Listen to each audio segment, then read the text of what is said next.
In this bulletin, Lambasa police enforce COVID measures. Health team deployed to Kandavu. And Fijians caught trying to bypass system. From the studios of FBC Suva, Atera Lendua. Good afternoon, Fiji. Members of the Fiji police force were in Lambasa town this morning enforcing the health protection measures announced by the Ministry of Health last night. High-risk businesses have been informed to close down as the ministry works to limit the risk of mass transmission. Police officers were at barber shops, beauty parlors, internet shops, gaming shops and billiard shops, informing owners to close up in compliance with health measures announced. Barbershop owner Dev Anand says, although they will lose out on income for the next 14 days, it is better than catching the virus, which can have fatal consequences. Most of these businesses were open from 8 a.m. The nature of these high-risk businesses means they cannot operate with proper COVID-safe protocols, including enforced physical distancing of 2 meters. The government's rule, we have to follow. And I think that 14 days is not long. At least the sickness goes away. Thank you very much for The public is also reminded that from today, any person in a public place must wear a face covering. Children under the age of 5 are exempted from this requirement. A 56-member government team left for Kandavu this morning to attend to the increasing number of COVID-19 cases. The team is expected to spend a month on the island.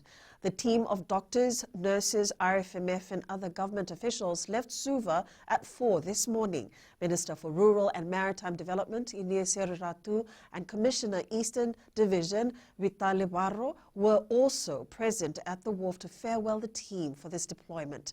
Chief Surgeon Dr. Chosese Turangaba will be leading this team. A restricted movement zone has been declared for the Greater Lambasa town area. Permanent Secretary for Health Dr. James Fong says the objective is to limit the risk of mass community transmission and to better screen the local population.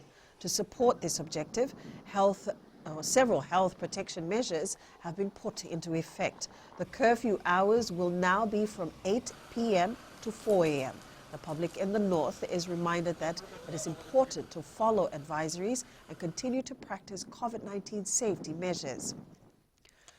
Somosomo villagers in the Yasawa group are fearful now following the confirmation of a COVID-19 death in the village. FBC News has been trying to contact the village headmen, but it's proved futile due to network issues. However, a villager residing in Suva, Pedeli Navitikvoko, says the villagers are still in a state of shock and are strictly adhering to COVID-safe protocols issued by the Ministry of Health. He adds contact tracing and swabbing will soon be conducted in the village as the community is now in total lockdown. Since Tuesday, the authority have informed members of have informed the villagers for what they're going to undertake from the Ministry of Health side. This is in terms of contact tracing and as well swabbing. So the villagers are well prepared for that. The Ministry of Health is working to strengthen measures in Fiji's quarantine processes as it prepares for the future. Permanent Secretary Dr. James Fong says sooner or later the future will include some degree of international travel. Dr. Fong adds that they are currently revisiting its COVID-safe protocols in the West to minimize any oversight that may lead to potential breaches in the future. Dr. Fong has also stressed that other variants of the coronavirus may become troubling for Fiji in the future, and the realigning of measures will strengthen the quarantine processes to avoid going back to square one. This is to mitigate the risk of breaches. And I think more importantly, what we're working on is that if there is a breach, we need to make sure that the people involved are actually sequestered or they are put into quarantine. The Ministry of Economy has identified several individuals who gave wrong information while applying for the $360 unemployment benefit. Minister Ayar Said Koyum says some people are putting wrong tax identification numbers in their applications to bypass the system, and the ministry has to be careful. He adds over 6,800 people will be paid in the next few days and early into next week once TIN numbers are verified. Said Koyum also highlighted that they identified 21 applications where people used SIM cards of deceased family members to get the assistance. He adds the current verification process has enabled the ministry to get very good data.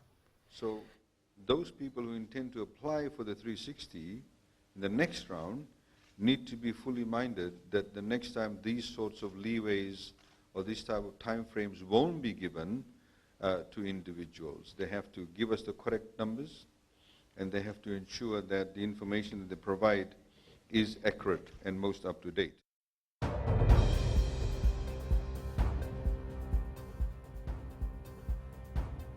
And to our latest COVID-19 update for today, Fiji recorded 423 new COVID-19 infections for the period ending at 8 a.m. yesterday.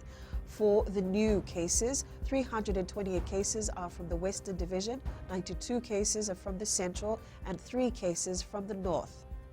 The Health Ministry also recorded 9 new COVID-19 deaths for the period between 19th to the 25th of August.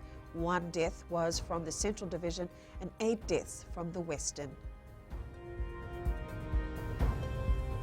Fiji has recorded 45,098 cases since April this year.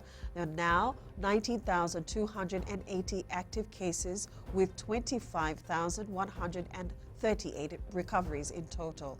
The COVID-19 death toll now stands at 466. The vaccination campaign also continues around the country. In the latest update, 553,399 or 94.3% of the population have received their first dose of the AstraZeneca vaccine. 251,396 or 42.9% have received their second dose. The 5 most vaccinated areas include Ba, Rewa, Nandrongai, and Tasiri, which are now 100% first jabbed, and then Nandi.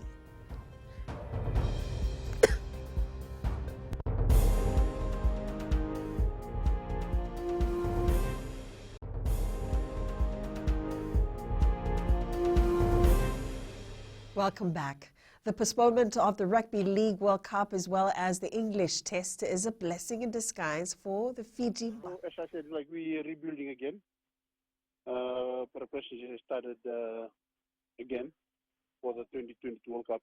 I think for all the preparation and all the things that we prepared for this year World Cup, it's already been done. So we just try to 8 years, like just try to work from where we left off.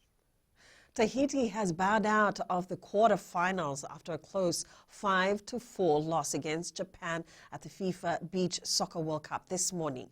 In an amazing quarterfinal, which saw Tahiti come from 2-0 down to lead 3-2, Japan's clinical finishing ultimately took them into a semi-final showdown with Senegal on Saturday.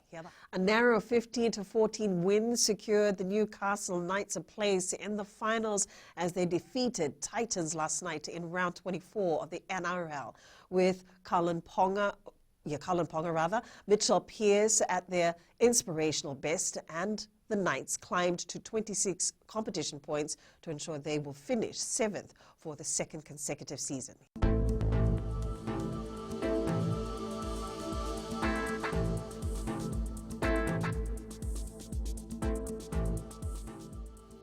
Mostly fine conditions are prevailing over most parts of the country today.